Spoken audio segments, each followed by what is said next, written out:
La question centrale qui est abordée dans le livre, c'est d'expliquer pourquoi est-ce que ce système de financement de notre système de santé, système privé, via des complémentaires santé, est aujourd'hui un système injuste, c'est un système qui est coûteux et c'est un système qui est inefficient. Il est injuste parce que tous les Français n'ont pas droit à prix égal à la même couverture complémentaire. Il est inefficient parce que la majorité des contrats sont aujourd'hui pas rentables et il y a une très forte opacité du marché. Donc l'assuré ne peut pas choisir le contrat adapté à ses besoins. Et il est coûteux, notamment parce qu'il engendre des frais de gestion, des frais d'administration très élevés, plus de 22% des cotisations, ce qui fait que, in fine, pour l'assuré, ce système-là coûte cher. L'aspect coûteux, il est lié au fait que vous avez un petit peu moins de 700 complémentaires santé, 700 organismes complémentaires, qui ont des coûts d'administration très élevés concernant les mutuelles, qui ne se sont pas restructurées. Plus de 12% de leurs cotisations, c'est absolument très élevé. C'est très élevé parce qu'il y a des coûts de communication, ça s'appelle les coûts d'acquisition clients qui sont élevés. C'est particulièrement vrai pour les assureurs qui doivent se constituer leur propre clientèle, alors que certaines mutuelles ont une clientèle captive. Et puis il y a les frais de gestion des contrats, où là aussi l'informatisation aurait dû faire baisser les coûts, mais on constate que les coûts ne font qu'augmenter malgré la révolution numérique et donc les gains de productivité ne sont pas là. La généralisation est déjà faite. Il faut savoir que 96% de la population française est couverte par une complémentaire santé. Alors on a démarré cette généralisation par l'accord ANI du début 2013. Cet accord ANI en fait généralise à l'ensemble des salariés les contrats collectifs. Je crains que cette généralisation-là se traduise par une baisse de qualité des contrats collectifs.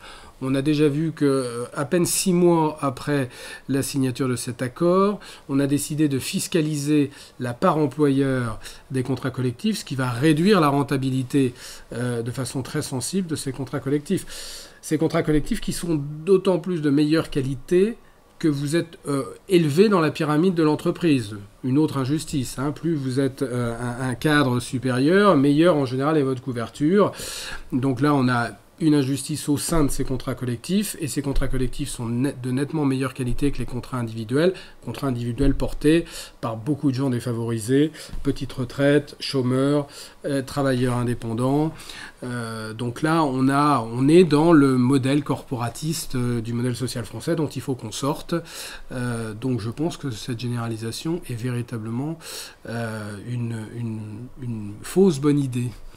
Je donne une série de recommandations pour bien choisir son contrat de complémentaire santé. D'abord, savoir si on en a besoin. Il faut savoir qu'il y a des millions de Français, qu'on soit célibataire de 35 ans, un couple avec 2 enfants de 45 ans, voire un retraité de 65 ans, en fonction de son profil de soins, il faut déjà estimer si sa complémentaire santé peut être rentable. Sur le site des éditions Duno, vous avez la possibilité de calculer cette rentabilité-là en rentrant vos dépenses de soins. Donc ça, c'est déjà important de voir son profil de soins. Ensuite, de chercher un contrat qui soit adapté à ce profil, c'est-à-dire qui rembourse en priorité ce dont vous avez le plus besoin. Bon. Il faut savoir que ça, c'est extrêmement difficile du fait de l'opacité du marché. Et enfin, une enquête auprès des 30 principales mutuelles, qui représentent plus de 20 millions d'assurés, ont été réalisées pour 3 profils, le célibataire, le couple de 45 ans avec 2 enfants et le couple de retraités de 65 ans. Donc on a véritablement un état des lieux du marché précis pour démontrer qu'il y a une faible prise en charge des prothèses dentaires, qu'il y a une impossibilité de lire pour le Kidam les tableaux de garantie. Donc voilà, on donne une explication un petit peu de tout ça à partir de faits réels, de contrats réels.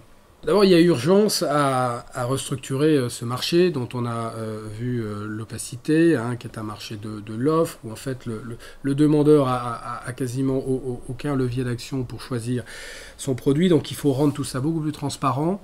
Y compris dans la gestion des mutuelles.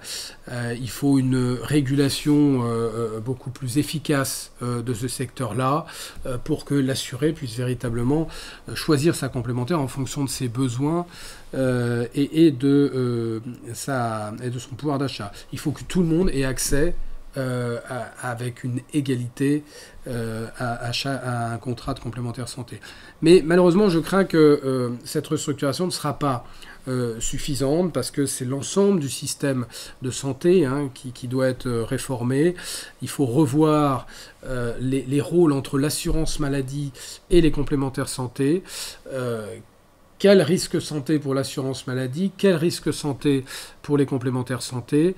Et je pense qu'il faut trier parmi ce que l'on donne aux complémentaires santé, ce qui fait partie des soins essentiels, que l'on pourrait qualifier en effet d'assurance complémentaire, et des soins non essentiels qui seraient une assurance supplémentaire. Mais là, on a tout mélangé, et ça, véritablement, c'est quelque chose qu'il faut revoir. Des propositions sont faites dans le livre.